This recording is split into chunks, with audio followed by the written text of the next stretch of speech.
One piece chapter 1038 के spoilers आ चुके हैं और ये बहुत ही अमेजिंग चैप्टर होने वाला है कॉज इसमें बहुत सारी फाइट्स है। बट सबसे बेस्ट मतलब kid and law versus big mom fight है जो कि इस चैप्टर का नाम भी है। तो इस वीडियो को देखते वक्त आपको बहुत मजा आने वाला है। तो सबसे पहले बात करते हैं इसके कवर पेज की। एंड जैसा कि आपको पता है कि कवर स्टोरी में जर्मा की होलकेक आइलैंड से भागने की स्टोरी चल रही है, जिसमें लास्ट चैप्टर में हमने जज, इचिजी और राइजू को देखा था जो कि होलकेक आइलैंड से सेफली निकल चुके हैं बट फिर भी इतना खुश नहीं लग रहे थे। तो इसका रीजन हमें इस कवर पेज में पता चलता है। इसका रीजन ये है कि निजी और योनजी होलकेक आइलैंड से भागने में कामयाब नहीं हो सके और उन्हें बिग मॉम पायरेट्स ने पकड़ लिया है और बिग मॉम के क्रिएचर बुक में उन्हें रखा है। एंड जज जो कि हार्टलेस है, वो मे बी अब सांजी की वजह से चेंज हो गया हो, तो वो डेफिनेटली अपने बच्चों को बचाने का ट्राई करेगा जो कि हमें आगे के कवर पेजेस में देखने को मिले। आई होप ऐसा ही हो तो मजा आ जाएगा। देन हमारा चैप्टर स्टार्ट होता है राइजो वर्सेस फुकुरोकुजु फाइट से। एंड जैसा कि हमें पता है दोनों ने एक दूसरे को शैडो पैरालिसिस जुत्सु से पकड़ के रखा है एंड उनके आसपास आग फैल चुकी है।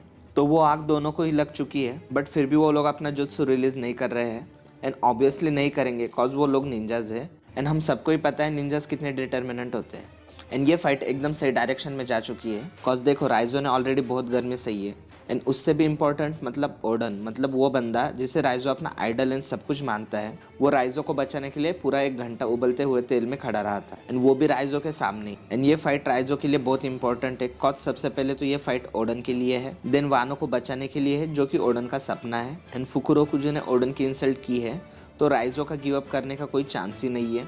बट इसका ये मतलब बिल्कुल नहीं है कि राइजो के लिए ये फाइट इजी होगी कॉज फुकुरोकुजु भी एक निंजा है एंड वो भी अपने काम को लेकर बहुत डिटर्मिनेंट है, तो वो भी इतनी इजीली गिव अप नहीं करने वाला है। फिर हम चॉपर को देख सकते हैं जो कि जोरो को लेकर बहुत ही वरीड है क्योंकि जोरो योनको से फाइट के दौरान बहुत इंजर हो गया था, जिसके बाद उसे मिंक्स का स्पेशल मेडिसिन दिया गया था जिससे कि आदमी फ़ौरन रिकवर हो जाता है बट वो टेम्पररी होता है एंड मेडिसिन का इफेक्ट खत्म होने के बाद उसे डबल पेन होता है। देन किंग से फाइट में भी जोरो बहुत इंजर हुआ है, इसलिए चॉपर का वरीड होना बिल्कुल सही है and as a ship's doctor Chopper यही चाहता है कि वो जल्द से जल्द जाके जोरो की हेल्प करे। फिर हम जोरो को देख सकते हैं जिसके सामने ग्रिम रीपर खड़ा होता है। अब मुझे नहीं पता ये सच में ग्रिम रीपर है या उसके डिस्गाइज में और कोई, मे बी ये ब्रूक भी हो सकता है जिसकी पॉसिबिलिटी सबसे ज़्यादा है। मीन्स लाइक ब्रूक की कोई न्यू पावर और अवेकनिंग या कुछ भी हो सकता है। अब ये एग्जैक्टली कौन है या क्या है उसके ऊपर हम ज़्यादा इन्फो मिलने के बाद बात करेंगे, बट मुझे पर्सनली नहीं लग रहा है कि कोई ग्रिम रीपर होगा। बट अगर होता भी है तो मैं वो भी जानने के लिए बहुत ज़्यादा एक्साइटेड रहूँगा कॉज ये जोरो से रिलेटेड है। फिर हम इजो को देख सकते हैं जो उसोप को प्रोटेक्ट कर रहा था एंड वो अपने सारे एनिमीज को हरा देता है बट उतने में वहाँ CP0 आ जाते हैं। अब CP0 जल्दी में होते इसलिए वहाँ से जा रहे होते बट इजो उन्हें रोक लेता है कॉज इजो बहुत ही इंटेलिजेंट कैरेक्टर है, तो उसे अंदाज़ा तो लग ही गया होगा कि CP0 यहाँ पर क्या करने आई है एंड वो लोग कैसे है। अब मुझे नहीं लगता कि इजो अकेले CP0 के 2 मेंबर्स को हरा पाएगा कॉज उन्होंने ऑलरेडी ड्रेक एंड एक नंबर को हराया है एंड अप्पू एंड दूसरे नंबर को भागना पड़ा। अब मैं ये नहीं कह रहा कि इजो वीक है बट CP0 के 2 स्ट्रॉन्ग मेंबर्स को एक साथ हैंडल करना बहुत हार्ड होगा, तो मेरे ख्याल से इजो CP0 को सिर्फ रोक पाएगा एंड रॉबिन के लिए और टाइम बाय करेगा। फिर हम यामाटो को देख सकते हैं जो कि फायर डीमन को रोकने का ट्राई कर रही है। अब यामाटो फायर डीमन पे सीधा अटैक कर देती है बट मुझे नहीं लगता फायर डीमन को इससे कुछ होगा कॉज अगर वो चीज़ों के थ्रू जा सकता है तो नॉर्मल अटैक्स उस पर वर्क नहीं करेंगे। मे बी अगर यामाटो हाकी यूज़ करे तो शायद बात बन जाए कॉज फायर डीमन कंजूरो की डेविल फ्रूट एबिलिटी से क्रिएट किया गया है, तो ऑब्वियसली हाकी से उसे हराया जा सकता है एंड यामाटो के पास कॉन्करस हाकी भी है, तो मुझे नहीं लगता इतना मुश्किल होगा। It's just matter of time कि यामाटो उसे आर्सेनल तक पहुंचने से पहले हरा दे। फिर फाइनली हमें इस चैप्टर में जिस चीज़ का इंतजार था वो आती है, kid and law versus big mom की फाइट दिखाते हैं। अब भाई बिग मॉम और किड लॉ फाइट के रिजल्ट से पहले अगर बाकी फाइट्स खत्म हो जाए तो सही है कॉज लूफी काइडो के बाद यही फाइट सबसे बेस्ट है एंड अगर बाकी फाइट्स इससे ज़्यादा चलती है तो मुझे नहीं लगता ये सही होगा।